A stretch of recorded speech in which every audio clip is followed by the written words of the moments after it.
Selamat bertemu kembali dengan kami di Jemaat Fisdak bagi saudara-saudari sekalian yang sudah bergabung melalui Zoom dan juga melalui live stream yang sudah juga menyempatkan waktu untuk beribadah ibadah kita pada saat ini.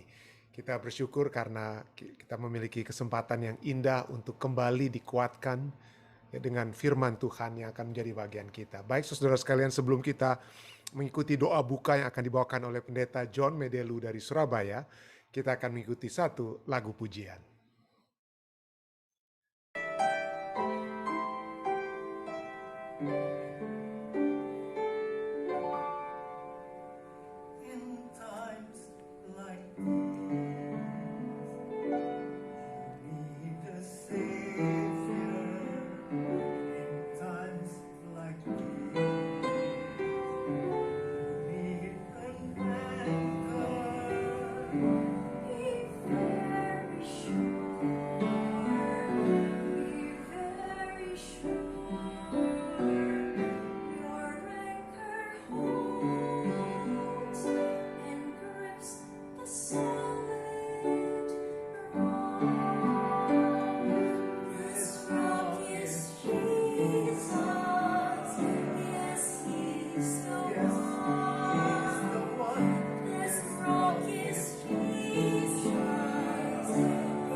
Kita memuji dan membesarkan nama Tuhan atas lagu yang begitu indah yang telah dibawakan oleh keluarga Supadi, yang menyatakan, yang mengajak kita semua di masa-masa, di saat-saat seperti saat ini ya, dengan begitu banyak ketidakpastian, Begitu banyak masalah yang ada dalam kehidupan dunia, kalau kita jangkar kita atau kepada Yesus, maka kita akan memiliki kekuatan yang sejati. Terima kasih tentunya kepada keluarga Supadi yang sudah mengirimkan lagu tersebut. Baik, kita akan mengikuti doa buka yang akan dibawakan oleh Pendeta John Medelu. Silakan Pendeta.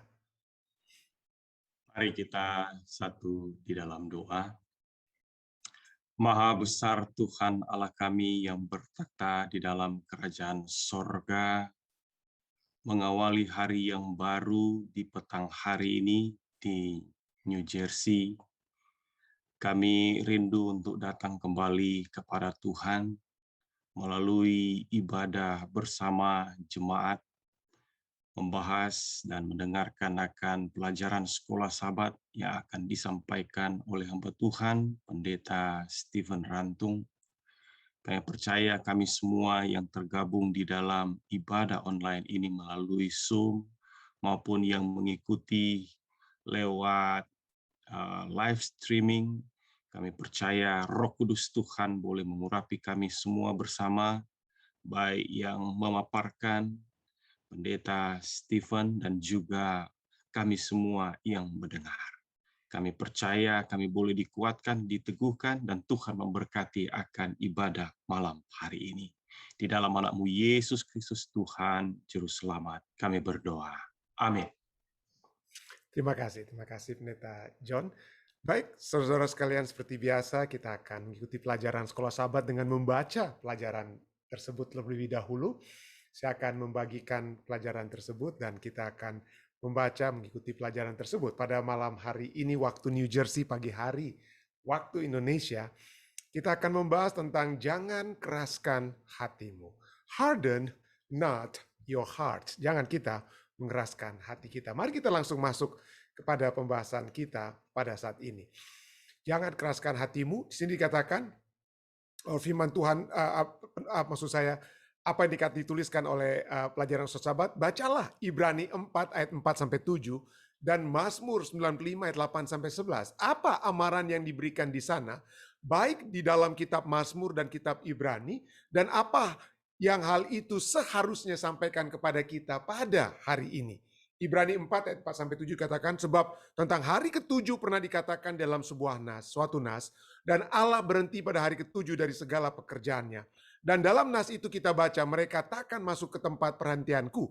Jadi sudah jelas bahwa ada sejumlah orang yang akan masuk ke tempat perhentian itu, sedangkan mereka yang kepadanya lebih dahulu diberitakan kabar kesukaan itu, tidak masuk karena ketidaktaatan mereka. Kita sudah bahas tadi malam ya, waktu Amerika tadi malam kita sudah bahas pelajaran ini. Mari kita terus baca ayat ke-7. Sebab itu ia menetapkan pula suatu hari, yaitu hari ini, ketika ia setelah sekian lama berfirman dengan perantaraan Daud seperti dikatakannya di atas. Pada hari ini, jika kamu mendengar suaranya, janganlah keraskan hatimu. Janganlah keraskan hatimu.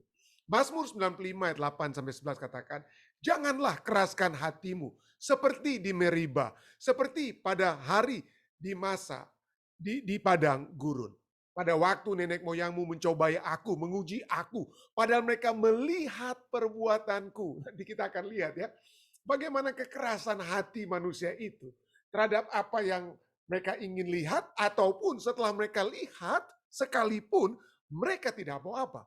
Tidak mau percaya. Jadi masalahnya bukan dengan pandangan apa yang mereka bisa lihat atau tidak lihat, tetapi hati, arah kemana hati tersebut. Ya. Jadi itulah sebabnya, mari kita baca lagi. Nanti kita akan tambahan kita akan masuk ke hal tersebut ya.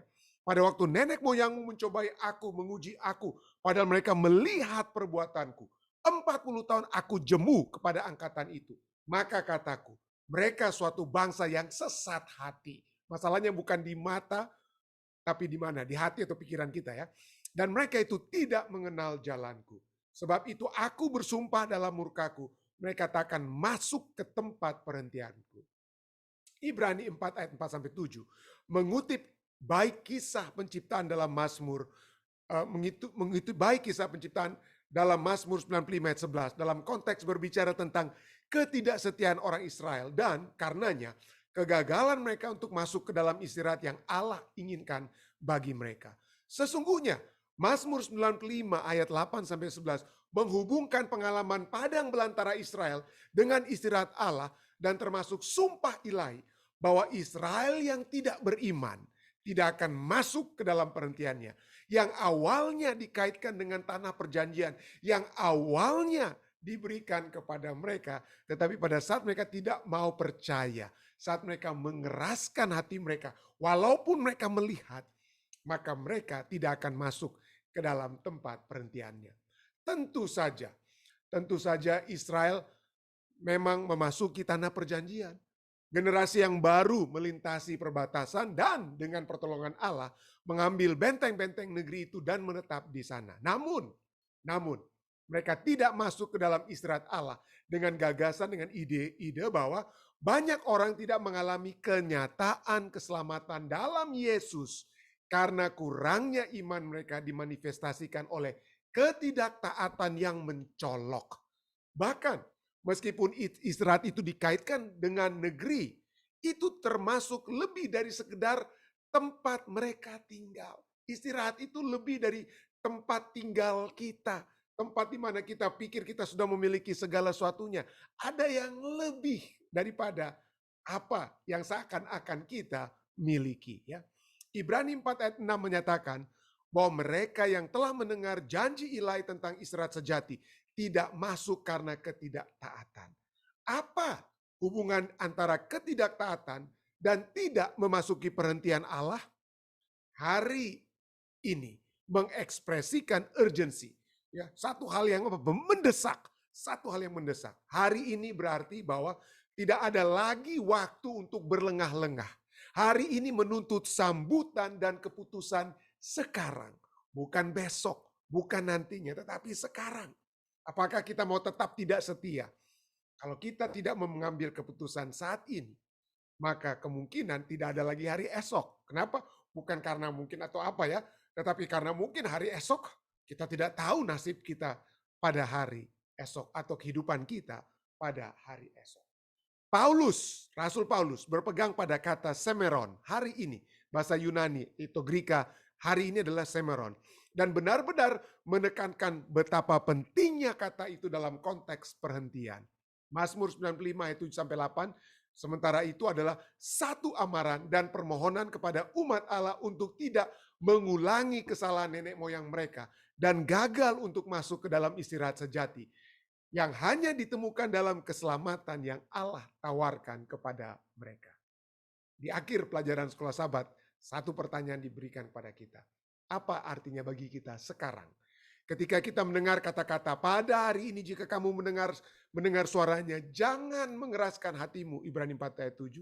Apa yang begitu penting tentang kata hari ini? Bagaimanapun, Mazmur menggunakannya ribuan tahun yang lalu.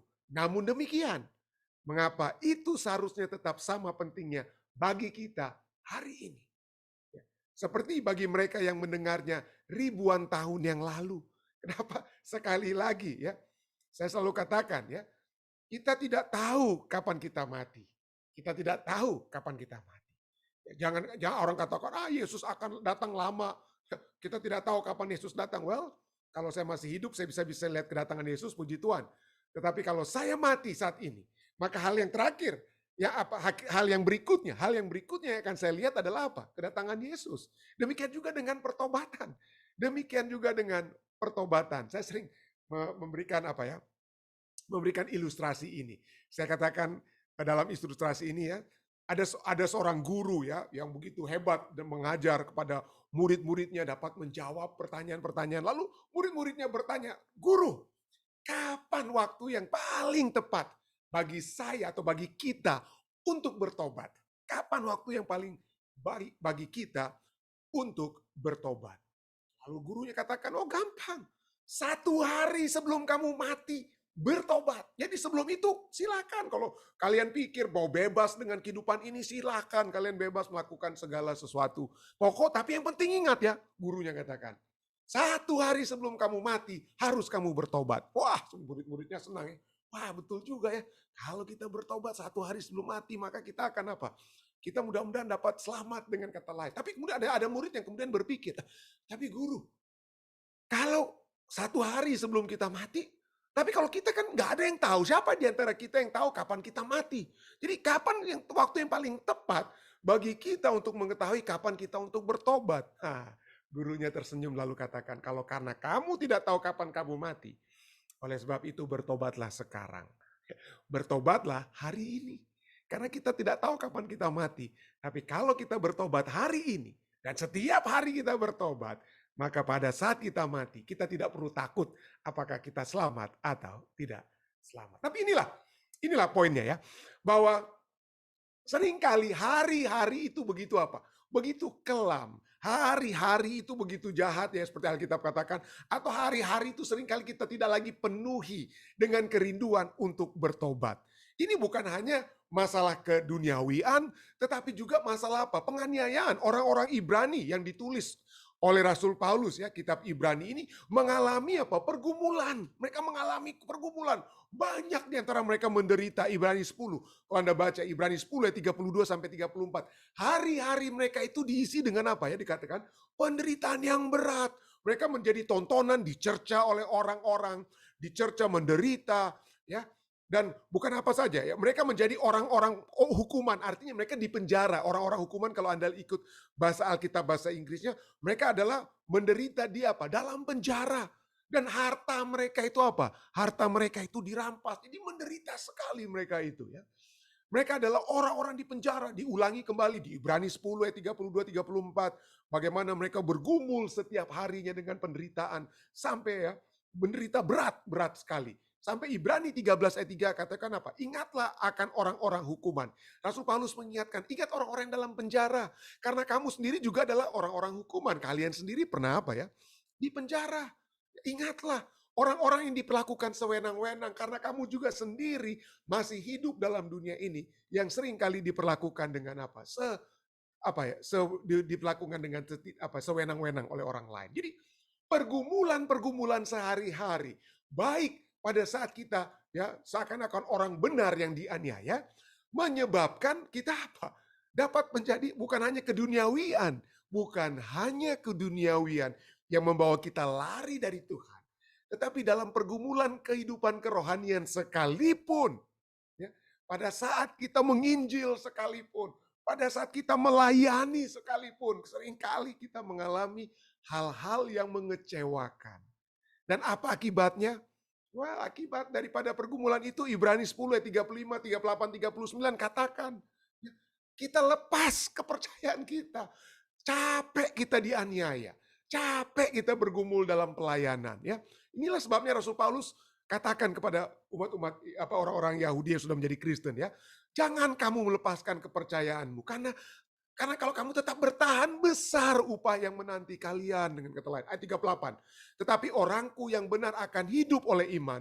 Dan apabila ia mengundurkan diri, maka aku tidak berkenan, Allah tidak berkenan kepadanya. Tetapi kita bukanlah orang-orang yang mengundurkan diri. Jangan menyerah dengan kata lainnya. Jangan menyerah. Kalau Anda menyerah, Anda binasa. Tapi kalau kita tetap percaya, tetapi orang-orang yang percaya atau tetap percaya, akan yang apa? Beroleh hidup. Dan bagaimana? Ya, bagaimana caranya sampai orang-orang ini yang melayani orang-orang Kristen mula-mula ya? Ini sekali lagi ini bukan masalah keduniawian. Tentu saja masalah keduniawian itu yang sudah mengajak kita, tetapi Rasul Paulus punya concern saat ini adalah pelayan-pelayan Tuhan. Orang-orang yang aktif di gereja. Anda semua yang tiap malam, mungkin tidak semua mungkin ya, tapi Anda semua yang tiap malam kita mendengarkan firman Tuhan, kita selalu rindu mendengarkan firman Tuhan, tapi begitu kita mendengarkan firman Tuhan tiap malam, tapi pendeta, sore hari waktu Amerika kita dengarkan firman Tuhan, besok pagi atau setelah mendengarkan firman Tuhan, tapi masalah datang sesudah itu. Ya, kami dapat masalah paginya, dapat masalah ini, masalah itu. Gimana nih pendeta ya? Kita dekat mau melayani, mau mendengarkan Tuhan, tapi kita dihantam dengan apa? Dengan masalah. Rasul Paulus katakan kepada saudara dan saya, hei pendeta Rantung, jangan lepaskan imanmu, jangan mengundurkan diri. Ya. Jangan mengundurkan diri. Ya. Apa kira-kira ya? langkah daripada lepas kepercayaan mula-mula. Bagaimana supaya kita dapat dikuatkan? Rasul Paulus memberikan salah satu hal yang juga kita sudah pelajari tadi malam. Kalau Anda tidak sempat mengikuti, ulang pelajaran kita tadi malam waktu Amerika ya. Sana dikatakan apa? Supaya kita tidak lepas iman, supaya kita tetap kuat satu dengan yang lain. Rasul Paulus katakan apa? Jangan kita menjauhkan diri dari pertemuan-pertemuan ibadah. Seperti yang dibiasakan oleh beberapa orang yang lepas percayanya, yang mengundurkan diri. Jangan seperti mereka, Rasul Paulus katakan. Tapi marilah kita saling menasihati. Marilah kita saling menguatkan. Marilah bukan hanya saya yang menguatkan Anda, tapi Anda yang dapat mungkin katakan pendeta Rantung. Saya tahu mungkin pendeta Rantung juga bergumul. Saya ingin berdoa untuk pendeta. Jadi saya ingin berdoa untuk pendeta. Jadi marilah kita saling menguatkan. Dan semakin giat melakukannya menjelang hari Tuhan yang mendekat. Ibrani 10 ayat 25. Tapi inilah manusia. Sekali lagi, Allah tahu manusia kita. Manusia itu seringkali kita lemah baik oleh sebab keduniawian atau sebab bahkan mempertahankan kerohanian kita. Aniaya dan lain masalah yang tetap kita hadapi. Tetapi inilah Allah tahu. Allah sudah lihat, kita dapat pelajari dari orang-orang Israel di zaman dahulu ya.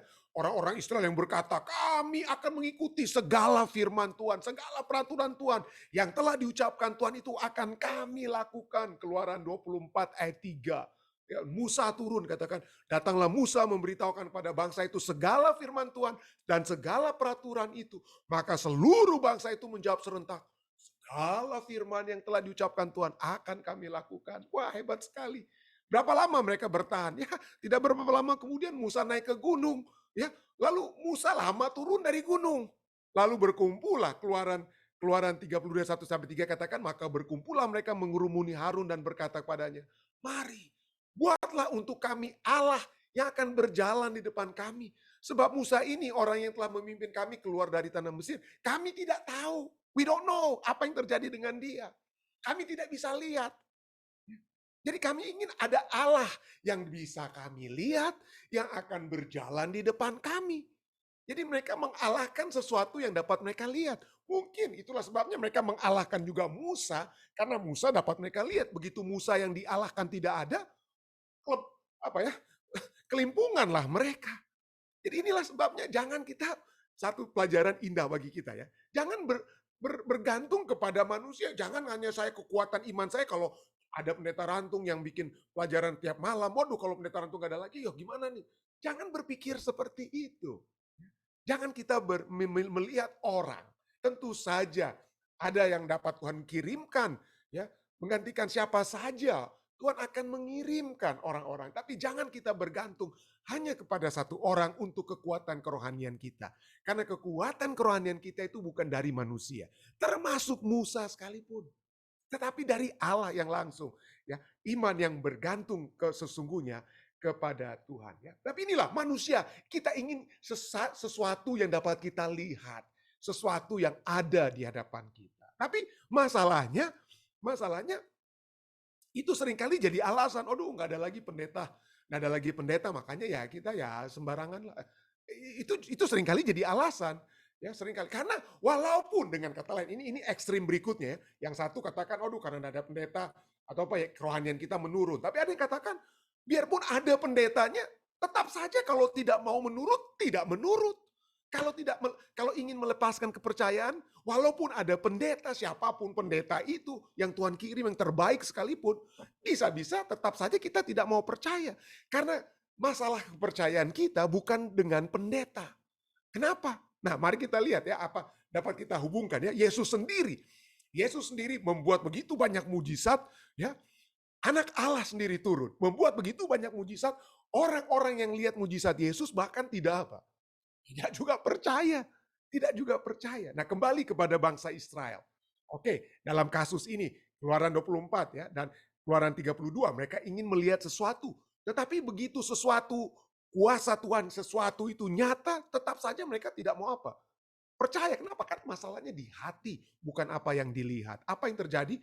Bilangan 11 ayat 55 ayat 5 dan 6. Katakan apa? Bangsa ini apa? Menggerutu, mengeluh. Katakan apa? Kita teringat kepada ikan yang kita makan di Mesir dengan tidak bayar apa-apa. Kepada mentimun dan semangka, bawang pre, bawang merah, bawang putih. Tetapi sekarang kita kurus kering. Tidak ada sesuatu apapun. Wah, apa yang mereka katakan? Tidak ada sesuatu apapun kecuali mana ini saja yang kita lihat.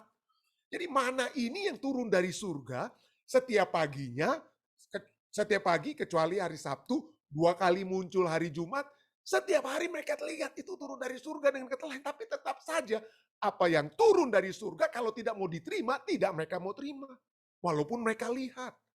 Jadi sering kali ini yang terjadi ya. Bahwa kita, walaupun kita apa ya, sudah melihat adanya mana, adanya ibadah, adanya penginjilan, adanya satu kehidupan untuk kemuliaan Tuhan yang kita alami, kita pernah alami, kita pernah lihat keindahannya. Banyak yang katakan, aduh puji Tuhan, selama masa pandemik kita dikuatkan. Saya yang membawakan pekabaran, saya mendapatkan kekuatan. Anda yang mendengarkan pekabaran dan membagikan kepada orang-orang lain, Anda mendapatkan kekuatan. Ya, ini kita sudah alami kan? Kita sudah lihat keindahan ya, keindahannya dari satu kehidupan yang bersama-sama dengan Tuhan.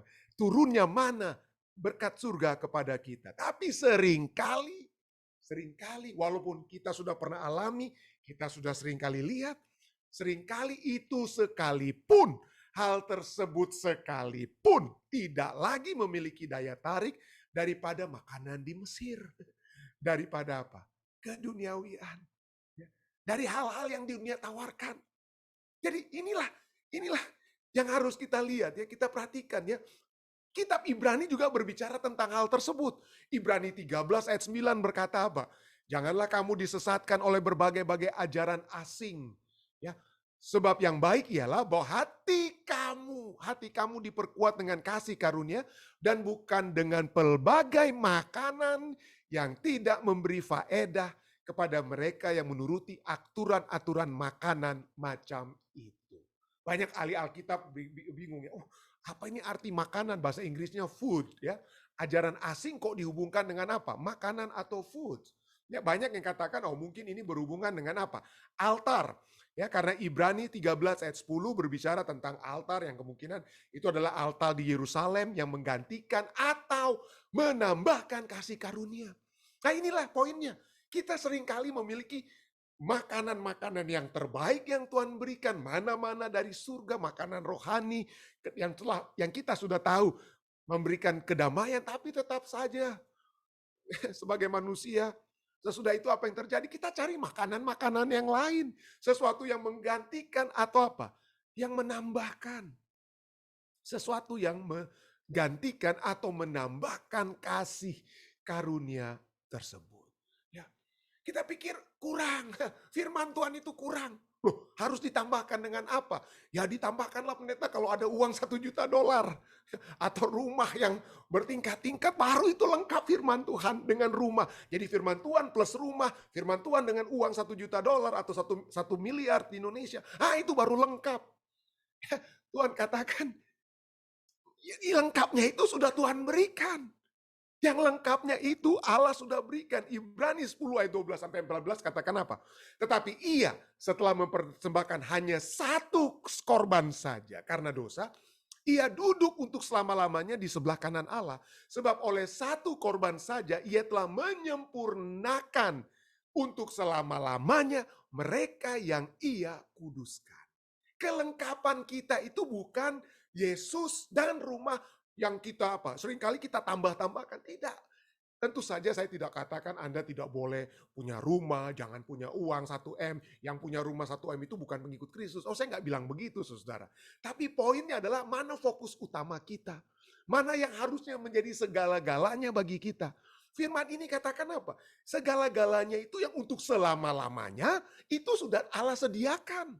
Yesus Kristus yang kalau kita terima dengan kasih, itulah kasih karunia yang hanya itu yang kita perlukan untuk selama-lamanya. Rumah, uang, dan lain sebagainya itu tidak selama-lamanya. Bisa hilang dan saya sering katakan bisa dinikmati atau suami baru atau istri baru kemudian. Tapi tidak ada yang apa? Abadi. Tidak ada yang abadi. Tetapi inilah poinnya ya. Poinnya adalah marilah kita melihat bahwa ini bukan masalah apa? Bukan masalah apa yang dunia tawarkan, itu yang lebih sering itu tentu saja masalahnya dunia tawarkan, tapi masalahnya bukan apa yang kita sudah pernah alami di dalam Yesus, apa yang kita pernah lihat di dalam Yesus, tapi masalahnya kemana hati kita itu mau kita arahkan. Ya, di mana hati kita mau kita arahkan. Ayat ini Ibrani 13 ayat 9 katakan, sebab yang baik ialah apa? Bahwa hati kamu diperkuat dengan kasih karunia. Hati yang diperkuat dengan apa? Kasih karunia. Itulah sebabnya Tuhan katakan apa? Tuhan katakan apa? Roh Kudus sudah memberikan kesaksian kepada kita. Ibrani, kita masih terus pelajaran kita dari kitab Ibrani. Jadi saya hanya ambil pada umumnya ayat-ayat dari kitab Ibrani ya. Ibrani 10 ayat 15 sampai 18 katakan apa? Roh Kudus memberi kesaksian kepada kita. Sebab setelah ia berfirman, inilah perjanjian yang kuadakan dengan mereka sesudah waktu itu. Ini mengutip dari kitab Yeremia 31 ya, ayat 31 sampai 34. Ia berfirman pula, aku akan menaruh hukumku di dalam hati mereka dan menuliskannya dalam akal budi mereka. Dan aku tidak lagi mengingat dosa-dosa dan kesalahan mereka. Jadi apabila untuk semuanya itu ada pengampunan, tidak perlu lagi dipersembahkan korban karena apa? Karena dosa sudah cukup. Ya, kasih karunia itu sudah cukup. Jangan kita pikir kasih karunia itu Yesus dan hal-hal yang dunia tawarkan. Tidak, hanya Yesus saja. Apa yang Yesus tawarkan itu sudah cukup. Ya. Dan itu semuanya dapat kita miliki kalau apa? Ada di dalam hati kita. Dan anjuran diulang-ulangi dalam kitab Ibrani ya. Ingat. Orang Manado bilang ingat. Ya. Ingat apa yang Yesus lakukan. Ingatlah selalu akan Dia yang tekun menanggung bantahan yang sehebat itu terhadap dirinya dari pihak-pihak orang berdosa. Supaya kamu jangan menjadi lemah dan putus asa. Sumber kekuatan kita adalah Yesus. Dia yang sudah tanggung semuanya. Menanggung bantahan, menanggung semua penderitaan. Tidak ada yang memiliki penderitaan yang lebih hebat daripada penderitaan apa? Penderitaan Yesus. Dan kalau kita ingat, mudah-mudahan hati kita akan semakin apa? Diluruskan. Ingatan ini apa? Penting. Ingatan ini sangat penting. Ada satu buku yang ditulis oleh seorang yang bernama Ernest Gordon tentang pengalaman apa yang dia alami pada saat dia ditawan oleh tentara. Dia orang British soldier ya, kerajaan Inggris. Dia ditawan di Jepang oleh jadi di Mekong ya, di Kuwait ini. Dia ditawan oleh tentara Jepang dan dia dimasukkan ke dalam penjara bersama-sama dengan serdadu-serdadu Inggris lainnya. Mereka mengalami siksaan yang begitu hebat. Ini buku ini ya, Miracle on the River Kwai ini ada filmnya. Filmnya adalah The End of All Wars, To End All Wars. Saya belum lihat, saya tidak memiliki bukunya, saya tidak pernah menonton filmnya, tapi ini yang saya dapat dari bacaan-bacaan yang saya lihat ya tentang apa ya. Saya dari buku ini saya cuma membaca dia punya excerpt, dia punya summary ya, yang saya bisa lihat sedikit di Amazon. Tapi poinnya adalah bahwa ini adalah kisah nyata, oke? Ini adalah kisah nyata apa yang dialami oleh Ernest Gordon yang kemudian menjadi seorang pendeta. Dia menjadi pendeta dan waktu lalu dia sempat bertemu dengan Martin Luther King Jr. ya. Nah, apa kisahnya? Jadi kisahnya adalah pada saat mereka berada dalam tahanan di tentara Jepang, mereka harus bekerja keras dan masing-masing mereka itu diberikan skop oke. Jadi mereka masing-masing memiliki skop ya, shovel untuk menggali. Dan yang terjadi adalah setelah mereka bekerja sepanjang hari, setelah mereka kembali ke tempat mereka untuk beristirahat, tentara Jepang harus menghitung jumlah tawanan dan jumlah skop atau shovel yang harus yang harus klop, yang harus pas. Lalu apa yang terjadi? Suatu waktu dihitung, ya, dihitung satu persatu, ya, jumlah tawanan taruhlah kalau tidak salah 10 ya, taruhlah 10 shovel dari bagiannya Ernest Gordon ini ada dengan grupnya dia ada 10. Lalu ada satu shovel, satu skop itu hilang. Jadi pas dihitung katanya cuma 9. Ya, pas dihitung 9. Wah, marahlah tentara Jepang. Panggil 10 orang ini. Siapa di antara kalian yang menyembunyikan skop tersebut? Karena dituduh kalau sampai kalian ambil mungkin kalian akan melarikan diri dari tempat tahanan tersebut. Jadi lalu kemudian apa? Penjaga Jepang angkat senjatanya, dia bilang, saya akan tembak kalian mulai satu persatu sampai ada seorang di antara kalian yang mengakui di mana dia sembunyikan atau di mana dia lepaskan atau sembunyikan sekop tersebut, ya. Dan tidak ada yang maju, tidak ada yang mengaku. Mulai tentara Jepang itu apa? Tembak ke atas, ya. Oke, ini kesempatan terakhir. Siapa yang telah menyimpan sekop tersebut? Lalu pada akhirnya ada seorang serdadu yang maju ke depan. Ya, seorang serdadu maju ke depan. Lalu apa yang terjadi? Tentara Jepang ambil salah satu sekop, pukul serdadu tersebut sampai mati. Pukul serdadu tersebut sampai mati. Jadi kemudian dia perintahkan lagi orang-orang ini, oke, sekarang apa? Sekarang apa? Kuburkan serdadu ini. Jadi ada berapa orang ya, apa? Mulai gali lubang, kuburkan serdadu yang mati tersebut. Lalu kemudian setelah berapa orang ini kembali, mereka harus hitung lagi. Mereka harus hitung lagi sekop-sekop tersebut, shovel tersebut. Dan pada saat mereka hitung, gantinya sekop tersebut taruhlah dari 10, tinggal 9, tetapi ternyata sekop tersebut lengkap 10. Kenapa? Rupanya pada saat perhitungan pertama, mereka ada yang salah hitung. Ada yang lompat dari mungkin 1, 3 jadi 5. Jadi dengan kata lain, seakan-akan ada satu sekop yang hilang. Tetapi sesungguhnya tidak ada sama sekali sekop atau shovel yang hilang.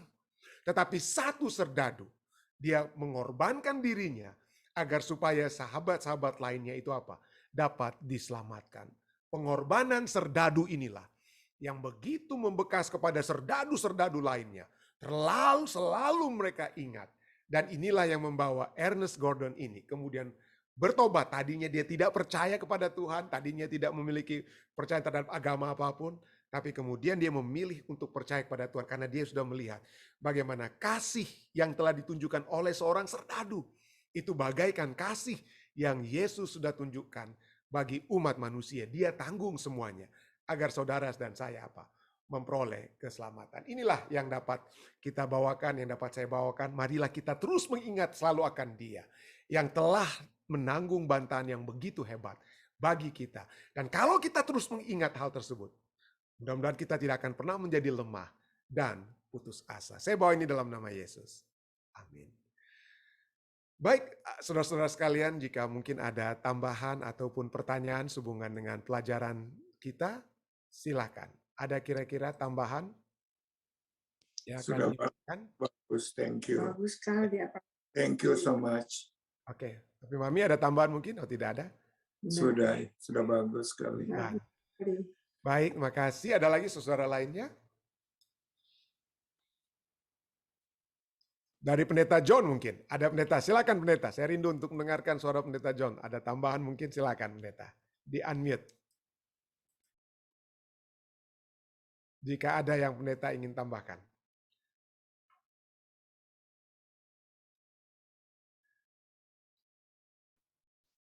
Ya, terima kasih Pendeta. Saya pikir sudah sangat jelas. Jadi memang penekanan untuk kitab Ibrani pasal 4, walaupun terhubung kepada penciptaan, ya berarti itu perhentian merujuk ke Sabat.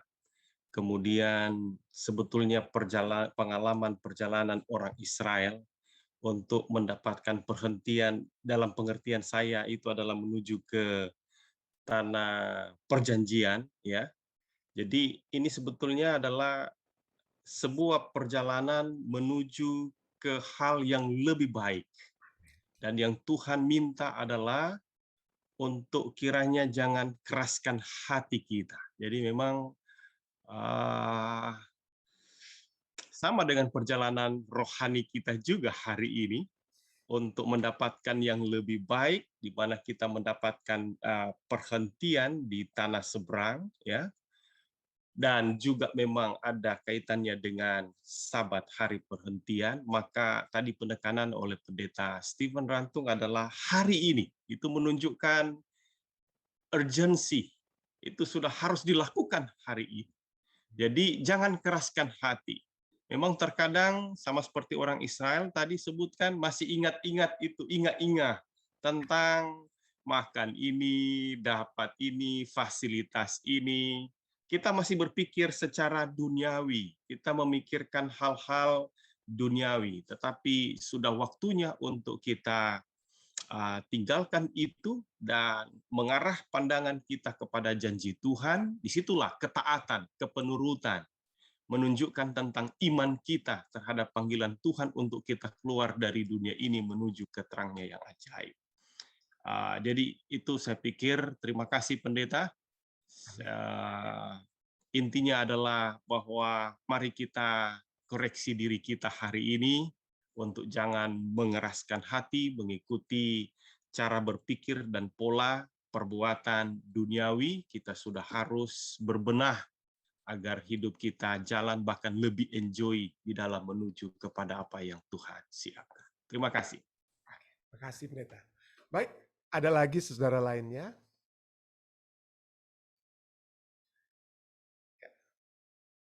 Jika tidak ada, bagaimana dari live stream, Dek? Silakan. Pendeta, ini ada pertanyaan dari Kalili. Kalili tanyakan, kalau ada anggota keluarga seperti suami atau istri, dia melepaskan kepercayaannya atau murtad, siapa yang bertanggung jawab untuk menyelamatkan? Apakah spouse-nya, istrinya, suaminya, orang tuanya, atau pendeta? Jadi siapa saja yang dapat membawa ya, siapa saja yang dapat membawa orang yang terhilang tersebut tentunya ya. Ada dalam kasus seperti Lukas pasal 15, dalam tiga kisah tersebut ya, ada domba yang tidak tahu jalan pulang ya, dan disitulah mungkin yang tidak tahu jalan pulang itu adalah gembala daripada domba tersebut atau orang-orang yang bapak rohani dengan kata lain. Tetapi ada juga orang yang tidak hilang tetapi sesungguhnya dia hilang, seperti koin ya, seperti uang logam yang hilang di rumah. Tetapi kita bagaimana cara menemukan orang yang hilang itu, mungkin kita harus berbenah diri, kita harus membersihkan rumah kita harus membersihkan kehidupan kita agar supaya kita menemukan mereka yang terhilang tersebut, yang hilang mungkin seperti di dalam tempat kita berbakti sekalipun, atau seperti anak yang terhilang. Seperti anak yang terhilang, apa yang dilakukan oleh sang bapak? Dia hanya bisa berdoa. Anak tersebut, dia pergi karena kemauannya sendiri, karena kekerasan hatinya. Ya dia yang mengeraskan hatinya. Dan itu tidak dapat kita lakukan apa-apa kecuali setelah dia pergi, anak tersebut akan kembali, apa yang Alkitab katakan, setelah he came to his senses, dia menyadari keadaannya. Dia menyadari bahwa keadaan di rumah bapaknya itu lebih enak, lebih membahagiakan daripada dia yang makan makanan babi di kandang babi. Jadi dalam 3 kasus, 3 poin di dalam kitab Lukas pasal 15 ini, mari kita lihat ya, kira-kira yang hilang itu dalam konteks yang mana? Karena kehilangan orang itu yang mungkin ya seperti dalam ketiga konteks, ada orang seperti domba, dia tidak tahu. Dia tahu dia hilang, dia berteriak hilang, tapi dia tidak tahu jalan pulang, maka harus ada yang menjemput domba tersebut. Atau seperti koin, kita harus bersihkan rumah kita. Kita harus introspeksi diri kita supaya kita menemukan koin yang hilang di dalam rumah. Atau seperti anak yang terhilang, itu yang seringkali menjadi pusat yang terakhir ya. Karena banyak sekali manusia-manusia yang mengeraskan hati mereka. Walaupun siapa saja sudah berbicara, Tuhan tidak bisa paksa kepada bangsa Yahudi sekalipun. Apa yang Yesus katakan, nabi demi nabi, perumpamaan tentang seorang pemilik kebun, ada pegawai-pegawai kebun, pekerja kebun yang mengolah, tapi mereka tidak membagi hasil dengan pemilik kebun. Pemilik kebun kirim satu persatu orang suruhan, dibunuh semua, sampai dikirim anak pemilik kebun, dibunuh oleh apa? Jadi akhirnya Tuhan katakan, ya Tuhan tidak bisa memaksakan manusia yang telah mengeraskan mengeraskan hatinya. Itulah sebabnya kita memiliki seperti dosa melawan Roh Kudus, karena kita tidak mau lagi untuk bertobat. Pada hari ini kita menolak untuk bertobat dan seterusnya kita menolak untuk bertobat. Jadi yang dapat kita lakukan adalah kita mungkin hanya dapat berdoa, dan kalau kita masih bisa menggunakan sarana-sarana untuk supaya orang yang hilang itu mengetahui bahwa kita mendoakan dia, atau keluarga atau siapapun mendoakan dia, maka tentunya itu mudah-mudahan akan dapat membawa orang tersebut atau yang hilang tersebut untuk menyadari keadaannya, merindukan untuk kembali ke tempat yang lebih baik daripada apa yang dia sedang alami pada saat itu. Mudah-mudahan ini dapat membantu, atau mungkin ada saudara-saudari lainnya yang dapat membantu menjawab pertanyaan ini, silakan. Ya. Jika tidak ada mungkin dari ya, Dek. Silakan pendeta. Oh, pendeta. Pendeta, ada angkat tangan tadi kalau tidak salah, Pendeta John? Oh tidak, sorry. Ya, jika tidak ada lagi, mungkin kita akan masuk ke bagian kedua dari acara ibadah kita, yaitu kita akan membawakan permohonan doa ya. Bagaimana saya lihat mungkin ada Tante Lili di sini kalau tidak salah. Ya, apa kabar Tante Lili? Boleh berikan kesaksian sedikit Tante bagaimana kita bisa doakan terus? Ya. Boleh di-unmute dulu Tante Lili.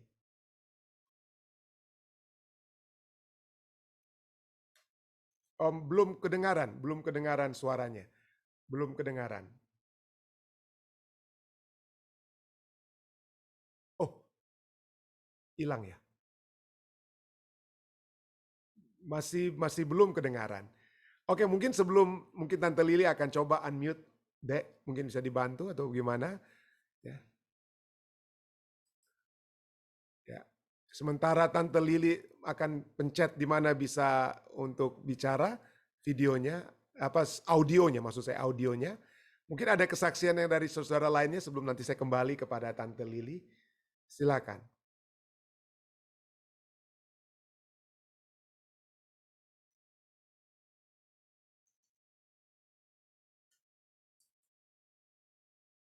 Ada yang lainnya? Jika tidak ada yang dari live stream, silakan. Silakan Tante Jane.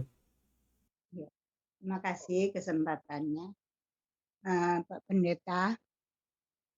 Ya. Jane mau ketemu dokter hari Jumat tanggal 10. Cuma saya minta doakan semoga Tuhan kasih yang terbaik, terlebih untuk asuransi dan sebagainya. Saya bisa Tuhan berikan tepat pada waktunya. Terima kasih. Ya, terima kasih. Terima kasih Tante Ibu Shana. Saya akan bawakan dalam doa. Baik. Sudah bisa dengar Pendeta? Oh ya, sudah bisa dengar Tante Lili. Oke, Tante Lili, terima silakan. kasih.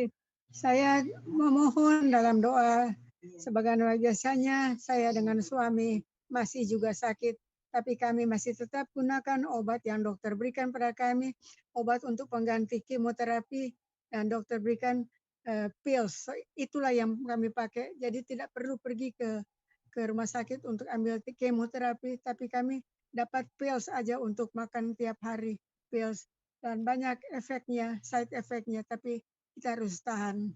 Tapi walaupun demikian Pendeta, saya harapkan untuk bawa dalam doa dan tentang suami dan saya, biar kita cepat sembuh dan kita cepat bisa berkumpul dengan saudara kami di gereja. Terima kasih Tuhan, Dokter Pendeta. Terima Ya, kasih. terima kasih Tante Lili. Ya.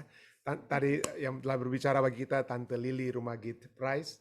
Kita bersyukur dapat terus bisa bersama-sama dan kita kiranya kekuatan surga terus menjadi bagian Tante Lili dan Bapak Price. Baik, ada lagi yang lainnya, saudara lainnya?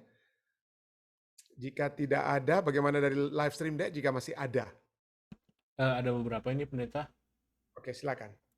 Yang pertama katanya tetap dari Ibu Erna Kawan, tolong doakan adiknya yang sekarang sudah mulai belajar berjalan Pendeta. Oh, oke. Lalu dari Ibu Naslin Lumbasi katanya kakeknya sudah jauh lebih baik. Terima kasih atas doa-doanya. Tolong tetap didoakan. Oke, Bapak Gopok ya. Lalu dari Pendeta Renalo katanya tolong doakan tetap keluarga Swot Piai dan juga rencana pemakaman dari Saudara Fani yang akan dimakamkan di Rembokan Pendeta. Oh, akan dibawa ke Indonesia ya. Dan juga ada silent request dari Kak Lili dan juga keluarga laki senior. Oke. Oh, dan satu lagi Pendeta. Tolong doakan Gabe yang 1 tahun hari ini Pendeta. Oh, oke. Jennifer, Jennifer lah lagi kemarin ya. Tapi siapa lagi di Jemaat Fisdak hari ini ya? Cuman ada mungkin ya, Gabriel aja ya. Nah, coba kita lihat sebentar Pendeta. Kayak siapa yang hari ini? Saya hanya Jennifer yang terakhir Pendeta. kemarin ya. Iya. Oke, ya.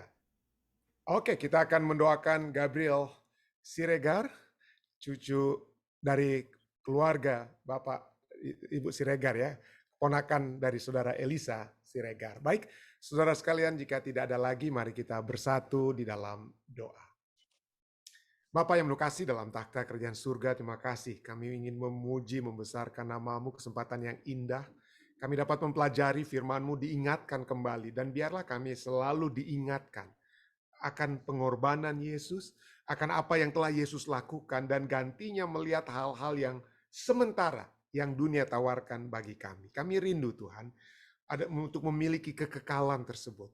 Kami rindu untuk dapat memiliki kehidupan bersama-sama dengan Engkau untuk selama-lamanya, di mana tidak ada lagi penyakit, tidak ada lagi permasalahan, tidak ada lagi penderitaan seperti yang sekarang kami alami. Walaupun tentunya Tuhan kami dapat bermohon pada saat ini, karena begitu ada beberapa anggota-anggota keluarga kami, keluarga di dalam iman, dalam persekutuan ibadah ini, yang masih bergumul dengan masalah kesehatan mereka. Tetapi kami percaya Tuhan, satu kerinduan besar dari kami semua adalah pada saat kami bertemu dengan Engkau, pada saat kami memiliki keselamatan dengan sejati, pada saat kami masuk dalam kerajaan-Mu. Itulah hal yang menjadi fokus, tujuan, goal dari kehidupan kami. Terima kasih Tuhan, kami memiliki kesempatan untuk belajar firman Tuhan yang akan memberikan kekuatan, menumbuhkan iman kami. Pada saat ini Tuhan, kami datang dengan juga membawakan permohonan-permohonan doa. Tapi sebelum hamba-Mu membawakan permohonan tersebut, ampunilah hamba-Mu Tuhan dari segala kesalahan-kesalahan dan dosa-dosa hamba-Mu, sehingga permohonan-permohonan ini akan layak, Engkau akan terima, dan Engkau akan menjawab sesuai dengan kehendak-Mu. Karena kami percaya Tuhan, Engkau mengetahui yang terbaik, Engkau bahkan mengetahui yang awal hingga akhir. Kami ingin serahkan kepada Engkau yang mengetahui segala sesuatunya. Kami ingin bersyukur bersama-sama dengan umat-umat Tuhan yang sudah berbakti, yang hamba bisa lihat seperti yang melalui Zoom pada saat ini, seperti Ibu Montang, Ibu Titioka, Saudari Esther, Santi Makaraung, keluarga Mangoal, Tante Lili, dan semua mungkin yang hamba tidak lagi sempat sebutkan satu persatu Tuhan. Kami bersyukur atas kehadiran mereka. Kami juga bersyukur atas pendeta-pendeta yang juga sudah berbakti bersama-sama dengan kami. Ayah hamba-Mu, Papi dan Mami yang di South Carolina. Pendeta John Medelu Tuhan, yang bersama-sama dengan kami pada saat ini melalui Zoom. Pendeta Rain Alo juga yang berbakti melalui live stream. Kami berdoa Tuhan, kiranya hamba-hamba Tuhan ini akan selalu juga mendapatkan kekuatan dari surga. Menghadapi tantangan-tantangan dalam pelayanan, biarlah kepercayaan mereka Tuhan tetap semakin kuat, semakin bertumbuh dari waktu ke waktu. Pada saat ini Tuhan, kami juga datang memohon kiranya penghiburan surga dapat terus menjadi bagian keluarga-keluarga yang berduka, keluarga Mawuntu Kaumpungan, atas beristirahatnya Ibu Betty Kaumpungan Tuhan. Kami berdoa, kiranya Engkau memberikan penghiburan yang sejati kepada mereka. Kami juga berdoa bagi keluarga besar Suot yang kehilangan Saudara Fani Suot, yang Tuhan sudah izinkan untuk beristirahat sementara Tuhan, yang akan dimakamkan di Remboken. Kiranya Tuhan memberikan kekuatan kepada keluarga Suot. Kami juga ingin mengingat keluarga-keluarga lainnya seperti keluarga Da Costa Tuhan. Kami berdoa juga kiranya penghiburan dari surga menjadi bagian mereka. Kami juga datang bersyukur karena kesehatan-kesehatan yang sudah menjadi bagian umat-umat Tuhan yang telah kami doakan pada saat ini, pada waktu-waktu yang lalu. Kami berdoa, kami telah mendoakan Bapak Gopok dan Tuhan sudah memberikan kekuatan kesehatan yang lebih baik kepadanya. Saudari Naslin, Ibu Naslin Lumbasi telah memberikan ucapan syukur oleh sebab kesembuhan yang telah Tuhan berikan kepada keluarganya ini Tuhan. Kami juga terus berdoa, kiranya Tuhan akan terus juga memberikan kekuatan rohani bagi mereka yang dalam keadaan sakit, dan kesembuhan jasmani yang juga dapat menjadi bagian mereka. Kami terus ingin menyebutkan Saudari Carol Roring, kami ingin juga menyebutkan Tante Yeni Poluan, Ibu Pendeta Paruntu. Kami ingin terus mendoakan Saudari Paula Carpenter. Dan pada saat ini juga kami ingin mendoakan Tante Lili Rumagit Price Tuhan, dengan masalah kesehatan yang dialami. Kiranya jika Tuhan berkenan, tentunya tidak ada yang mustahil. Kesembuhan yang pasti dapat menjadi bagian Tante Lili, sehingga kekuatan tersebut dapat juga menjadi kekuatan bagi kami semua. Tapi kami hanya bisa bermohon kepadamu Tuhan. Kami percaya kehendak-Mu yang terbaik, dan apa yang terbaik itulah yang akan tetap memberikan kekuatan kepada kami. Kami juga berdoa bagi saudara-saudara kami. Kami berdoa bagi Bapak Price. Kami juga terus berdoa. Kami terus mendoakan saudara Bapak Johan Tambuun, Bapak Alden Siotang, dan pada saat ini kami bersama dengan Ibu Erna, kami mendoakan adiknya saudara Joni Kaowan.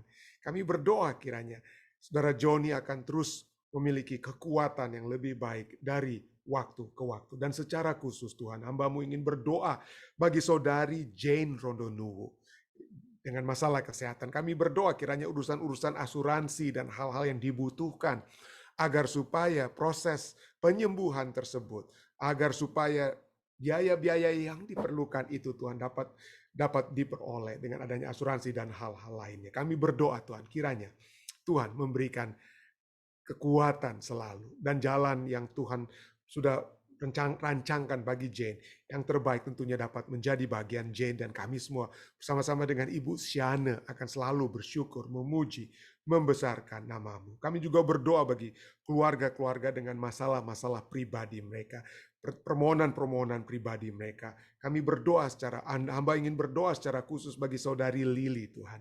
Engkau mengetahui saudari Lili di Bandung dengan pergumulan kehidupannya. Kami percaya Tuhan akan membantu dia. Tuhan tidak akan pernah tinggalkan dia karena tidak ada rancangan-Mu untuk meninggalkan saudari Lili. Tuhan tidak akan membawa dia dalam satu keadaan yang tidak membawa dia untuk memuji, membesarkan nama-Mu. Kami percaya pada saat dia tetap percaya, pada saat dia tetap memiliki satu kerinduan untuk terus-menerus mendengarkan suara Tuhan dalam kehidupannya, maka kekuatan surga akan menjadi bagian Lili Tuhan.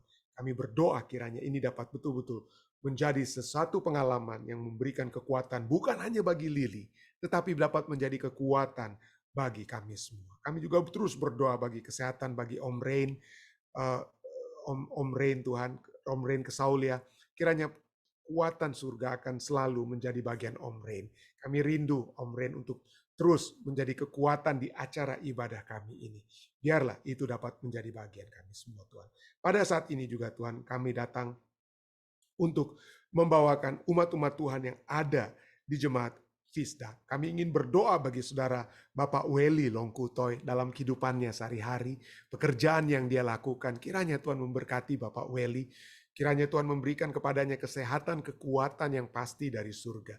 Kekuatan rohani khususnya dapat menjadi bagian Bapak Weli Longkutoy. Keluarga yang ada di Indonesia, istri dan anak juga akan memperoleh kekuatan yang sama. Dan biarlah berkat-berkat surga akan berlimpah kepada mereka. Kami juga ingin berdoa bagi seorang anak muda Jemaat Fisdak, saudara Pearson Sihotang. Kami berdoa kiranya Tuhan terus menjaga dia. Kami sudah melihat bagaimana tuntunan Tuhan menjadi bagian Pearson di waktu yang lalu. Kami percaya tuntunan yang sama akan terus menjadi bagian Pearson di masa-masa yang akan datang. Sehingga dengan demikian, keluarga Sihotang Mokalu dan kami semua akan selalu bersuka cita oleh sebab kesehatan, kekuatan, penyertaan surga yang sudah menjadi bagian Pearson. Terima kasih Tuhan. Sempurnakanlah doa-doa kami.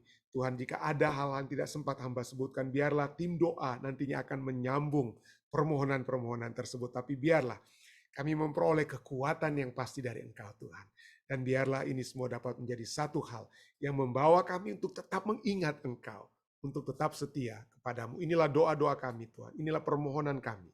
Yang hamba bawa hanyalah di dalam nama Yesus Kristus, yang adalah Tuhan dan Juru Selamat penebus kami. Amin.